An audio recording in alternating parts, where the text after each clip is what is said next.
आओ परम पूज्य गुरुदेव परमवंदनीय माताजी माँ गायत्रीना पवित्र दिव्य सानिध्य में आज आपणे साप्ताहिक स्वाध्याय में उपस्थित बन्या छे त्यारे थोड़ी कमर सीधी करी लईए। बंने हाथ खोड़ा में, आँखों बंद, शांत चित्त विश्वव्यापी परमात्मा नी परम ब्रह्म चैतन्य महाशक्ति ने दिल थी याद करीशुं।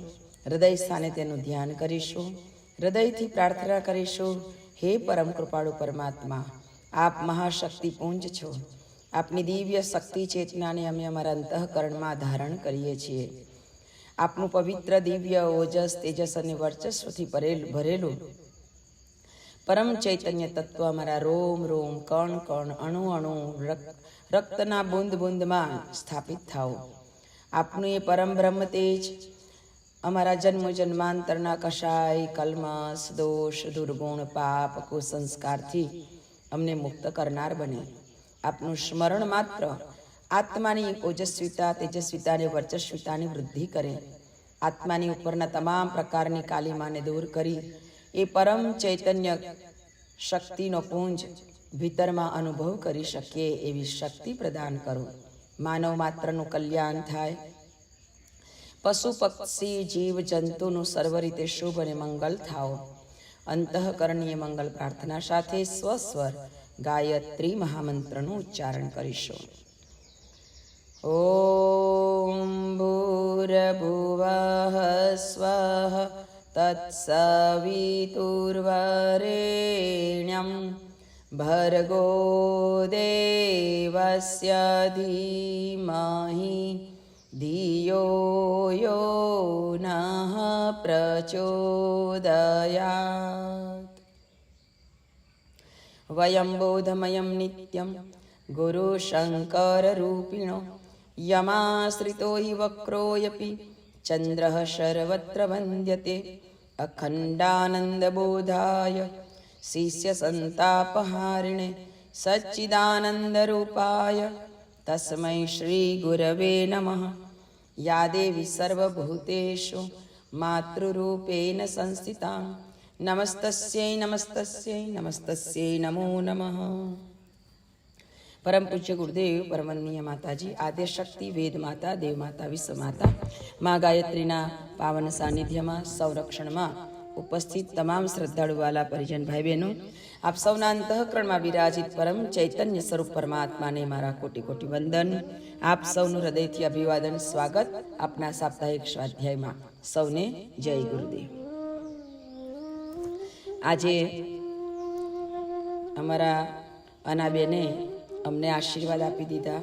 आपड़ा बधाना शुभ मंगल कामनाओनी साथे अमे अमारा विवाहित जीवन ने वितावता वितावता साधुता तरफ आगळ वधता वधता 40मा वर्षमां अमे प्रवेश करे छे। એટલે 40 गुरुदेवना कार्य माटे चालता रह्या, पण अत्यारे वधारे होशथी उमंगथी उत्साहथी आगळ वधता रहीए एवी आपना बधानी शुभेच्छाओने अमे आत्मसात करीए छे। सौने खूब खूब धन्यवाद। आओ ज्यारे आप सौनी शुभेच्छाओ मळे छे त्यारे अंतरथी एक भाव जागे छे के हे गुरुदेव, हे गुरु माता, हे माँ गायत्री, वेद माता देव माता विश्व माताना रूपे त्रणेय शक्तिओथी आ जीवन ने तमे भर्यु छे अने आ जीवन निरंतर गुरुए चिंध्या राहे चाल्यु छे। तो ये आपनी ये परम कृपा छे। ए कृपा ने अमे आत्मसात करीए छीए त्यारे हृदयथी अंतरथी एक एवी भावना थाय के हजी कई अमारी अंदर खोट होय, जे कई खोट बुराई होय एने अमे खूब सघनतापूर्वक निहाળી અને એને दूर કરી શકીએ એટલી ક્ષમતાઓ અમારી અંદર વિકસિત કરજો। બીજું કે આપ જ્યારે અમને પ્રેરિત કરો છો અને એ કાર્ય પૂર્ણ થઈને રહે છે ત્યારે અમને એક અંતરથી અનુભવ થાય છે કે તમે અમારી સતત સાથે છો, એકદમ નિકટવર્તી છો અને એટલે જ આ કાર્ય ખૂબ સરળ રીતે સંપન્ન થતા ગયા। અને એમાં જેમને જેમને સહયોગ કર્યો એમના માટે દરરોજ દિલથી હૃદયથી અંતરથી ગુરુ ચેતનાને માતૃ ચેતનાને હૃદયથી પ્રાર્થના કરીએ છીએ કે તમે આ બધાયનું સર્વ રીતે શુભ કરજો અને મંગલ કરજો. અમારા જીવનનો કોઈ પણ જો સમર્પણ કરવાના ભાવમાં કંઈક પણ ત્રુટિ હોય તો હે ગુરુદેવ, અમને એ ત્રુટિ દૂર કરવાની શક્તિ આપજો. પરમ પૂજ્ય ગુરુદેવે પોતાના સાહિત્યની અંદર વારે વારે આ વસ્તુને આપણને યાદ કરાવી છે કે બેટા, સમર્પણ થયા વગર આપણને કશું જ મળતું નથી. અને સમર્પણનો મતલબ એ છે કે પોતાના અસ્તિત્વને મિટાવી દેવું. પોતાનું અસ્તિત્વ જ્યારે બીજ મિટાવી દે છે ને, ત્યારે બીજમાંથી અંકુર ફૂટે છે. પછી બીજ મળતું નથી. એમાંથી જે અંકુર ફૂટે છે ને, એ અંકુર છોડ બનીને ધીરે ધીરે વટવૃક્ષ બને છે.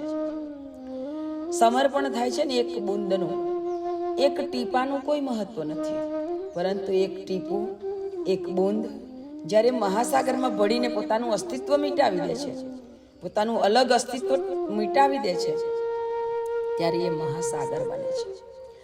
આમ ગુરુદેવ વારે વારે આપણને બધાને ટકોર કરતા કે બેટા, હું તમને એવા વિશાળ મહાસાગર સમાન બનાવવા માંગુ છું. ગુરુદેવે આપણા માટે આટલી બધી અંતરની ભાવનાઓને, લાગણીઓને વ્યક્ત કરીને કેટલાય પ્રકારના ઉદાહરણો બતાવીને આપણને એક સુંદર શીખ અને બોધ આપીને કહ્યું કે બેટા, તમે આવા બનો, આવા બનો, આવા બનો. ગુરુદેવના અમૃતવાણીના એક એક શબ્દ જ્યારે હૃદયને સ્પર્શે છે ને, ત્યારે અંતર રડી ઉઠે છે કે હે ગુરુદેવ, તમે જેવું સમર્પણ કર્યું ને, એવા જ તમારા બાળકો અમે કેમ એટલું સમર્પણ નથી કરી શકતા? સર્વસ્વ, પોતાનું અસ્તિત્વ મિટાવી દેવાની ક્ષમતા અમારા અંતરમાં ક્યારે થશે? એક એવું ચિંતન, એક એવો ભાવ હૃદયમાં, ભીતરમાં સતત રહ્યા કરે. અને ગુરુદેવ વારે વારે આપણને જે કહેતા કે તમે ક્યારેય ખોટમાં નહીં રહો જો આવું સમર્પણ કરશો તો. પણ માણસને બીક લાગે, કારણ કે માણસ પોતાની બુદ્ધિ ક્ષમતાથી જ વિચારે કે નારેના, આવું તો કંઈ નોકરી ધંધો છોડીને આમ થતું હશે, આવું તે કંઈ એ કરાતું હશે. પણ જ્યારે એક મહાસત્તાની સાથે જ્યારે જોડાઈ જઈએ છે, ગુરુદેવ કહેતા કે બેટા, મારા જીવનને જોઈ લો, મારી પાસે કશું જ નહોતું, પણ મારી પાસે જે કંઈ હતું ને એ બધું મેં મારા ગુરુના ચરણોમાં અર્પણ કર્યું. અને ત્યારે આટલો વિરાટ અખિલ વિશ્વ ગાયત્રી પરિવારની રચના થઈ શકે છે. આજે કરોડો સાધકો ગુરુચરણોમાં નતમસ્તક થઈ અને ગુરુદેવની ચેતનાની સાથે પોતાની ચેતનાને એકાકાર કરી અને એ મહાસાગરમાં ડૂબકી લગાવી એક પોતાનું અસ્તિત્વ મિટાવી અને તેઓ મહાકુંભ, મહાસાગરના રૂપની અંદર વિકસિત થઈ રહ્યા છે.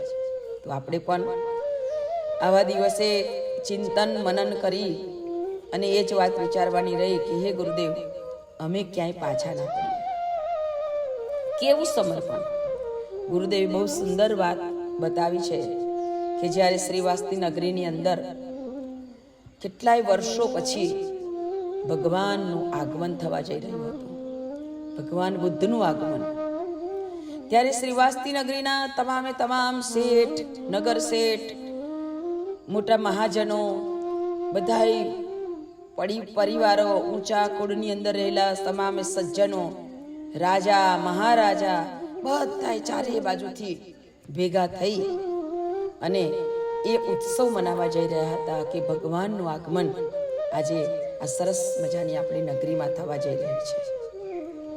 ત્યારે એ નગરીના એક ખૂણામાં રહેનારો એક ગરીબ માણસ, એક ઝૂંપડામાં રહેનારો માણસ, ટંકે લાવીને ખાનારો માણસ, તન ઉપર પૂરા શરીરને ઢંકાય એવા કપડાં પણ નહીં એવું એક વ્યક્તિ, પોતાની નાની સરખી ઝૂંપડી પાછળ નાનું સરખું તળાવ અને નાના સરખા તળાવડાની અંદર એ જે કંઈ માછલીને એવું થતું તે પકડતો ને એ ખાઈને પોતાનું જીવન ગુજારતો, કોઈ કામ ધંધો મળે નહીં એવું એક કુટુંબી પરિવાર, એક માણસ કે જેને જે દિવસે ભગવાન એ નગરમાં પધારવાના હતા તે દિવસે એને ઉઠીને પાછળ વાડામાં જોયું તો આજે અચાનક એના તળાવની અંદર એક સુંદર મજાનું કમળ ખીલેલું છે. બહુ ખુશ થઈ ગયો કે ભગવાન, સૂર્યના કિરણો હજુ ધરતી ઉપર આવી જ રહ્યા છે અને મારા ખેતરની અંદર, અરે મારા તળાવની અંદર આટલું સરસ કમળ ખીલ્યું. વાહ પ્રભુ, આજે તમારી કેટલી કૃપા કહેવાય. હું આ કમળ, અત્યારે કોઈના તળાવમાં કમળ નથી ખીલતા ને મારા ખેતરમાં કમળ ખીલ્યું ને અચાનક મને નવાઈ લાગે છે કે આ કમળ ખીલ્યું છે તો મારું કંઈક ભાગ્ય ખીલવાનું હશે. હે પ્રભુ, હું આ કમળનો ઉત્તમમાં ઉત્તમ ઉપયોગ કરી શકું અને મને સારામાં સારું ફળ પ્રાપ્ત થાય. એને ભગવાનનું સ્મરણ કરી કમળ તોડ્યું. કમળ તોડીને એને ખબર કે સવાર થાય, બધા નાહી ધોઈ નિત્ય કર્મ પરવારી અને મંદિરે જાય, દેવ દર્શને જાય. એટલે તો જઈને સડક ઉપર કમળ લઈને ઊભો રહ્યો. કમળ લઈને ઊભો રહ્યો કે કોઈને કોઈ તો વ્યક્તિ ભગવાનને ચડાવવા માટે આ કમળ ખરીદશે. પણ એને સડક ઉપર જઈને જોયું તો આ શું, સડક ઉપર એટલી ભીડ છે, માણસો ચાલતા જઈ રહ્યા છે. ચાલતા માણસોએ કમળ જોયું પણ બધા ભીડની અંદર ચાલવામાં ઊભા રહેવા કોઈ તૈયાર નહોતો. એટલે ભીડમાં ચાલનારા વ્યક્તિ કોઈએ પણ કમળ ના ખરીદ્યો. ધીમે ધીમે ભીડ ઓછી થઈ તો શેઠનું આગમન થયું. શેઠની આગળ પાછળ પણ ઘણા બધા એમના સેવકો હતા. શેઠે અચાનક કમળ જોયું તો શેઠે પેલા સેવકને કહ્યું કે જાને ભાઈ, આટલું સરસ કમળ, આજે સિઝન વગરનું કમળ, અને આજે ભગવાનના દર્શન કરવા જઈએ છીએ તો ભગવાનને અર્પણ કરીશું, પૂછ એના કેટલા પૈસા છે. એટલે પેલાએ કીધું કે કમળના એમ કે 5 સિક્કા છે. તો સેવકે કીધું કે શેઠજી 5 સિક્કા કે છે. તો કે ના ના ના ના, એટલું મોંઘું કમળ ના લેવાય. હજુ શેઠ વિચાર કરે છે કે આટલું મોંઘું લેવું કે ના લેવું. તે તો પાછળ નગર શેઠ આવતા હતા. નગર શેઠે એના સેવકને કહ્યું, ઉભો ઉભો, આ કમળ મારે લેવાનું છે. એમ કે બોલ કેટલામાં આપવાનું છે. એટલે પેલાએ કીધું કે હું હમણાં જ આ શેઠને મેં 5 સિક્કા કીધા છે. તો કે ના ના, હું તને 10 સિક્કા આપીશ, તું મને કમળ આપી દે. એમ કે હજી પેલો એમ વિચાર કરે છે કે ઓહો, આ કમળને મને 10 સિક્કા મળશે. તે વખતે તો સોનાના સિક્કાનું ચલન, 10 સિક્કા મળશે. હજી તો વિચાર કરે છે. તે તો પાછળથી નાના નાના નગરના બધા રાજાઓ હતા ને એમાંથી એક રાજાએ એના સેવકને મોકલ્યો કે જા જા જા જા, પેલું કમળ આપણા માટે લઈ આવો. તો એ રાજાના સેવકે કીધું કે મારા 15 સિક્કા. તો એ હજી એને આપવા જાય, એના પેલા પાછળથી બીજા રાજાએ, ત્રીજા રાજાએ, ચોથા રાજાએ 5 સિક્કા કરતા કરતા 100 સિક્કા સુધી કમળની કિંમત પહોંચી ગઈ. પેલો તો ગદગદ થઈ ગયો. ઓહો, આ એક કમળ એવું કેવું ખીલ્યું કે મને 100 સિક્કા મળવાના છે. અને ત્યાં તો નગરના મોટા મહારાજાનું આગમન થઈ રહ્યું છે, ઘંટારવ થઈ રહ્યો છે, અંબાડી ઉપર સવારી આવી રહી છે. અને પેલા કમળની પાસે ઉભા રહેલા બધા માણસોની ભીડને જોઈને રાજાએ ઉપરથી કમળને જોયું એટલે સેવકને ઈશારો કરી દીધો. સેવક દોડતો ગયો અને કહ્યું કે આ કમળ કોઈને જ નથી લેવાનું. મહારાજાનો આદેશ છે કે આ કમળ મહારાજા જ આજે ભગવાનને અર્પણ કરશે. એટલે પેલો ત્યાં પહોંચે કમળવાળા પાસે, ત્યાં સુધી બધા તો ત્યાંથી પછી ચાલવા માંડ્યા. એને મહારાજાના સેવકનો આદેશ સાંભળ્યો એટલે પેલો કમળવાળા પાસે જાય છે અને કહે છે કે ભાઈ, આ કમળ તું મને આપી દે, તને 500 સિક્કા મળશે. એટલે પેલા એ વિચાર કર્યો કે આ કમળના 500 સિક્કા, જે કમળના મને 2 સિક્કા ના મળે એ કમળના 500 સિક્કા. એટલે સહજ આતુરતાપૂર્વક એક એને પ્રશ્ન કર્યો કે ભાઈ, આ કમળની આટલી બધી કિંમત તમે આપવા તૈયાર થયો છો તો આ કમળને તમે ક્યાં ધરાવવા જવાના છો? એટલે પેલા મહારાજના સેવકે કહ્યું કે તમને નથી ખબર એમ કે આ નગરમાં ભગવાન બુદ્ધનું આગમન થઈ રહ્યું છે અને એટલે તો આટલી બધી ભીડ દોડી રહી છે. એમ કે એમના આગમન માટે, એમના સ્વાગત માટે દોડી રહી છે. હે, ભગવાન આવવાના છે? તો કે હા. એટલે પેલાના હૃદયને એકદમ આંચકો લાગ્યો. ભગવાનના આગમનને કારણે આ ના જેવી કિંમત આપનારા કમળને આજે 500 સિક્કા મને મળતા હોય તો આજે મારા ભગવાને મારા જ તળાવમાં કમળ ખીલાવ્યું છે તો આ કમળ હું જ ભગવાનના ચરણોમાં ના ધરાવી દઉં? મારી પાસે તો 500 સિક્કા આવવાના નહોતા ને હું આવું કમળ લઈ અને ભગવાનના ચરણોમાં ધરવાનો નહોતો. હું તો કોઈ એવો મોટો મહારાજા બનવાનો નહોતો. કે ભગવાનના ચરણોમાં કમળ ધરી શકું? તો પછી મારા જ તળાવમાં ખીલેલું કમળ હું જ ભગવાને ન ધરાવું? એની પાસે ખાવાના ફાફા હતા, શરીર ઢાંકવાના પૂરતા વસ્ત્રો નહોતા, છતાં પણ આજે એને 500 સિક્કાને લાત મારી દીધી. અંતરથી વિચારી લીધું કે ઓહો, આ કમળ તો હું જ મારા ભગવાનના ચરણોમાં ધરાવીશ. અને દોટ મૂકી, કમળ લઈને દોટ મૂકી. સેવક પાસે વાત પણ કરવા નથી રહેતો, એને એટલું જ જાણ્યું કે ભગવાન પધારી રહ્યા છે. દોટ મૂકીને બધાથી આગળ થઈ ગયો. જ્યાં સુધી અગ્રભાગ ના આવ્યો બધા ભૂલનો, ત્યાં સુધી એ દોડતો રહ્યો. આગળ પહોંચી ગયો અને આગળ જઈને જુએ છે તો ઓહો, ભગવાન બુદ્ધનું આગમન થઈ રહ્યું છે. દોટ મૂકી છે, ભગવાન બુદ્ધના ચરણોમાં એને કમળ અર્પણ કરી દીધું. ભગવાન બુદ્ધની એક અમી દ્રષ્ટિ એના ઉપર પડી અને પેલાના આંખમાંથી દળ દળ દળ દળ આંસુ વહેવા લાગ્યા. હે ભગવાન, મારી પાસે તો બીજું કશું જ નથી, પણ આજે સૂર્ય ઉદયની સાથે મારા તળાવમાં કમળ ખીલ્યું. હું તો એટલું જ જાણું છું કે આજે મારું ભાગ્ય ખીલી ગયું કે મને આજે ભગવાનના દર્શન થયા. અને ભગવાનના દર્શન કરી ગદગદ થયો છે. એના અંતરથી, એના બોલ મોઢેથી નથી નીકળતા, એના અંતરથી આ બોલ નીકળ્યા છે. ભગવાન બુદ્ધે આ બોલને ઝીલી લીધા છે અને એક કૃપા દ્રષ્ટિ કરી, અમી દ્રષ્ટિ કરી અને પાછો વળે છે ને ત્યાંથી એનું બધું જીવન બદલાઈ ગયું છે. હે ભગવાન, હું હવે આ ચરણ છોડીને જવા નથી માંગતો. ભગવાન પ્રસન્ન થાય છે ને ત્યારે ભગવાન સામીપ્ય મુક્તિ આપે છે, પોતાનું સામીપ્ય આપે છે. અને ભગવાનનું સામીપ્ય મેળવવા માટે તો આ માનવ જન્મ મળે છે. આ માનવ જન્મ જેના માટે મળે છે એ આપણે બધા જ માનવ જાતિ ભૂલા પડીએ છીએ. અને આવા જ કોઈકના હૃદયની અંદર ક્યારેક એવો ભાવ પ્રગટી જાય ને ત્યારે એના જીવનની અંદર આખો બદલાવ આવી જાય. આજે મારા ગુરુદેવ અને માતાજીના ચરણોમાં એટલી જ પ્રાર્થના કરીએ, મા ગાયત્રીના ચરણોમાં એટલી જ પ્રાર્થના કરીએ કે હે પરમ સત્તા, હે મહાસત્તા, આપનું પરમ સાનિધ્ય મળ્યું છે ને એટલે જ આવા દિવ્ય કર્મ અમને પસંદ કરીને કરાવી રહ્યા છે. પણ અંતે એટલી પ્રાર્થના જરૂર કરીએ કે અમારું જીવન કમળ પણ તમારા ચરણોમાં સમર્પિત થઈ અને સદૈવ ખીલેલું રહે. આ પુષ્પ ક્યારે મુરઝાય નહીં, સદૈવ આપના ચરણોની સેવામાં રત રહે અને નિરંતર આ જીવનની કમળની સુવાસ ચારે તરફ પ્રસરાવતા રહેજો કે જેથી કરીને જે અનુગમન અંતરના ભાવથી, પવિત્ર ભાવથી, નિષ્કામ ભાવનાથી જે કર્મ કરતા રહીએ એ બધા જ આપણા ચરણોમાં અર્પણ કરી સૌના કલ્યાણની કામના કરીએ. માનવ માત્રનું સર્વ રીતે શુભ અને મંગળ થાય એવી જ અંતઃકરણની મંગલ ભાવનાઓ નિરંતર આ હૃદયમાં વહ્યા કરે. મન મસ્તિષ્ક સદૈવ આપના જ વિચારોથી પરિપલ્લવિત બને. એને ક્યારેય કોઈના માટે કોઈ દિવસ ખોટું કે ક્યાંય કોઈનો વિચારવાનો એવો સમય ના રહે. હંમેશા ઉર્ધ્વમુખી વિચારધારા અમને પ્રાપ્ત થાય.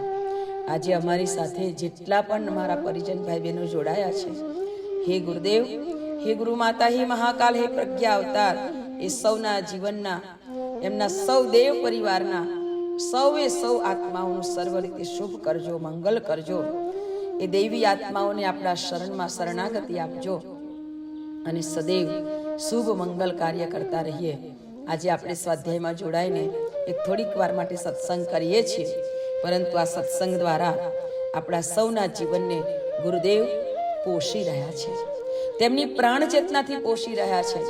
આ એક ખોડિયું એક નિમિત્ત બને છે, પરંતુ ગુરુદેવની ચેતના દ્વારા આપણને બધાને, તમને, મને બધાને ગુરુદેવ પ્રેરણાથી પોષણ આપી રહ્યા છે. આપણે આ પોષણને બરાબર સમજીએ, હૃદયંગમ કરીએ અને આપણા જીવનને પણ ઉર્ધ્વગામી બનાવીએ. ખાલી સમર્પણ થાય જે બસ પેલાની પાસે કશું જ નહોતું અને સમર્પણ કરી દીધું. હે પ્રભુ, અમારી પાસે પણ કશું જ નથી, પણ અમારું સર્વસ્વ સમર્પણ, સર્વસ્વ અમારું અર્પણ છે ગુરુદેવ તમારા ચરણોમાં, સુચરણોમાં. આપ્યું જે જીવન ગુરુદેવ તમે, એ જીવન પુષ્પ તવ ચરણોમાં સુચરણોમાં સર્વસ્વ અમારું અર્પણ છે, સર્વસ્વ અમારું અર્પણ છે. બધું જ અર્પણ કરીએ, બધું જ સમર્પણ કરીએ તો ગુરુદેવ કહે છે કે તમે 1 કદમ ચાલો, હું 10 કદમ ચાલીશ.